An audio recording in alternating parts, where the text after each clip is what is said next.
In motu proprio inquiry of the House Committee on Transportation earlier today, May 21, the Land Transportation Franchising and Regulatory Board, or LTFRB, said that they have not apprehended any unconsolidated jeepney. This, despite they have announced that the crackdown for the unconsolidated jeepneys, which are considered as colorum vehicles, commenced last May 16. LTFRB Chairman Teofilo Guadis III said they continue to issue show cause order to operators. But on the question whether the LTFRB is already apprehending unconsolidated jeepneys, Chairman Guadis said on a side interview that they opted not to announce their operation.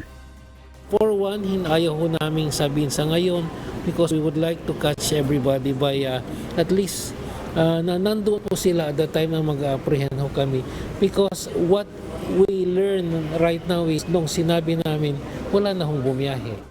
During the interpellation of lawmakers, Rizal 3rd District Representative Jose Arturo Garcia Jr. suggested to LTFRB and Department of Transportation or DOTR to reconsider allowing unconsolidated jeepneys to continue to ply their routes.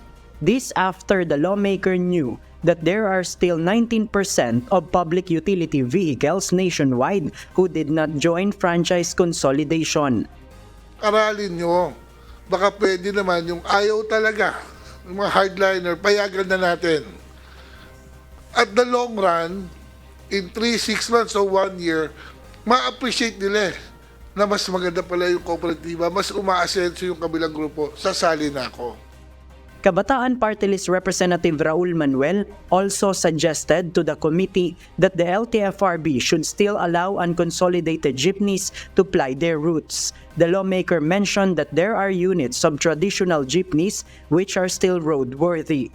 He emphasized that the franchise consolidation should not be mandatory while raising concern of transport groups who experienced issues on the operation of cooperatives.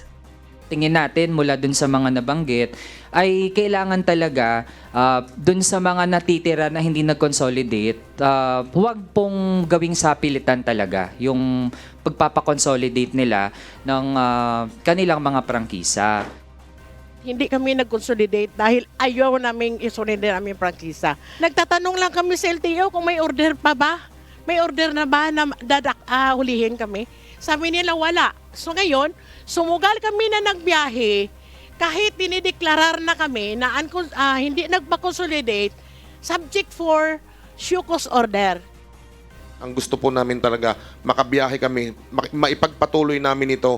Kung magmo-modernize kami, kung wala kaming prangkisa, papaano po? Gusto natin manatili po sa amin yung aming mga prangkisa. JP Nunez, UNTV, News and Rescue. We serve the people, we give glory to God.